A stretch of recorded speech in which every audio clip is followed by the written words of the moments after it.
Okay mga team, andito na naman tayo sa Team Dano sa Auto Repair Shop. Ayan, meron na naman kaming bagong ano ba tawag ito?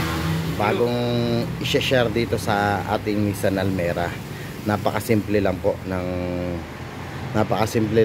ng ating DIY tips. Napakasimple pero laking tulong po talaga yan mga ka-team para sa ating mga Nissan Almera. Ngayon kasi anong nangyari dito, tumatakbo kami, nagba-vibrate yung mismong wood natin, vibration siya. Minsan pagka hirap ka makiramdam, medyo hindi mo alam yung pakiramdam, kala mo nasa pang ilalim na yung problema, pero nasa wood ang problema. Pag start mo, may vibration kagad.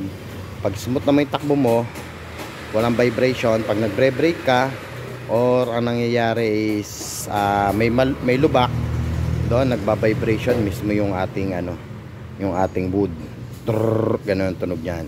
Ngayon gusto lang namin i-share sa mga hindi pa nakakalam.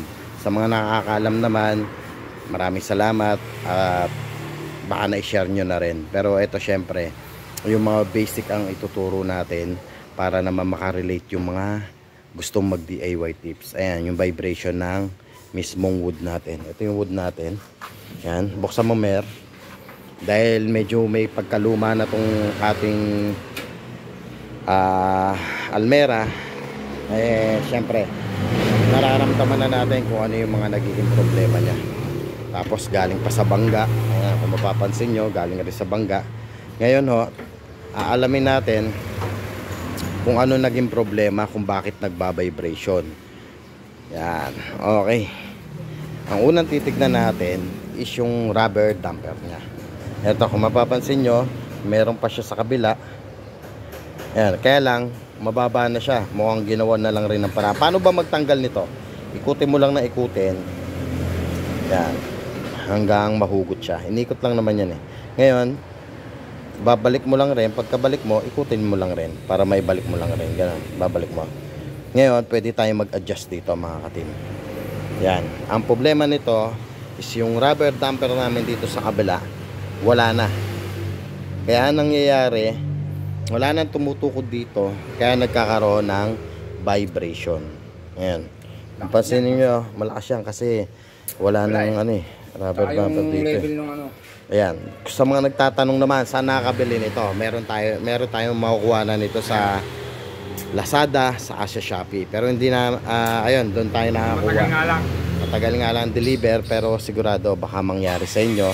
Mas madali lang naman pagka meron pa, adjust nyo lang, nakagaya nito, adjust natin. Yan, sagad na to. Yan, yan pinakasagad niya. Mababa na, hindi natatama dito. Kaya mangyayari, minsan pag open nyo ng wood, ayaw umangat dahil nga lubog na siya. Ngayon, paano ang tamang paraan? Adjust nyo lang po, pataas. Yan. Para tumama pa siya rito sa wood. Then pagka open nyo ng wood, automatic yan aangat.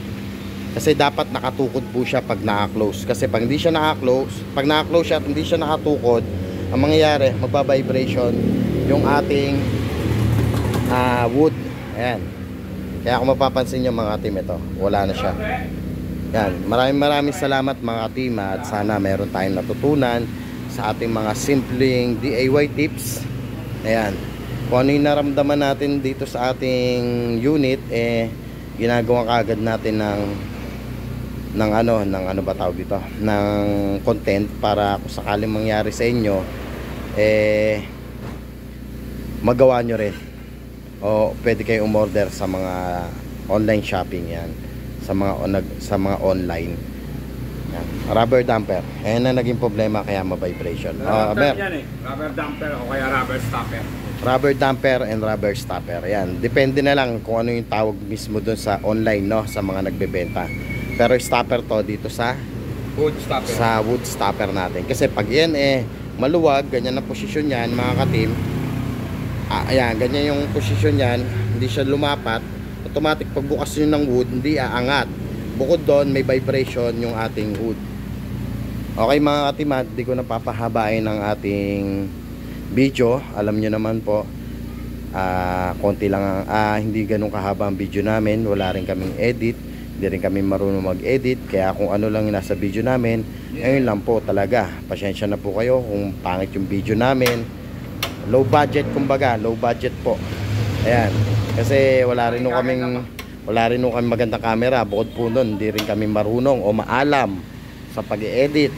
Kaya pasensya na po kayo, panoorin nyo na lang po. Pero maganda lang naman ho doon is binibigay namin yung tamang problema ng ating mga sasakyan. Hindi man maganda yung edit namin, sigurado, garantisado naman po na may matututunan po kayo. Okay mga ka-team, at ito si Romel. Ayan, kasama natin si Romel ngayon. At maraming salamat mga ka-team sa patuloy niyo pagsuporta sa Team Danos. At maraming salamat sa mga nanonood kahit pangit ang video namin. At pangit ang camera namin. Cellphone lang po gamit namin na low budget pa po. Okay, pero pagka sakasakali, malay nyo po, pala rin kami, kumita kami sa YouTube, makapag-provide po kami magandang camera, hindi yung hindi magulo, para mas maliwanag po para sa inyo. Sa ngayon po, pasensya na po talaga, tiisin nyo muna, mag-headset na lang kayo kung maaari para mas marinig nyo po yung boses namin, and then paliwanag po namin. Ay okay mga ka-team, at maraming salamat mga ka-team. Team Danos Auto Repair Shop, handang magbigay ng DIY tips. Paalam.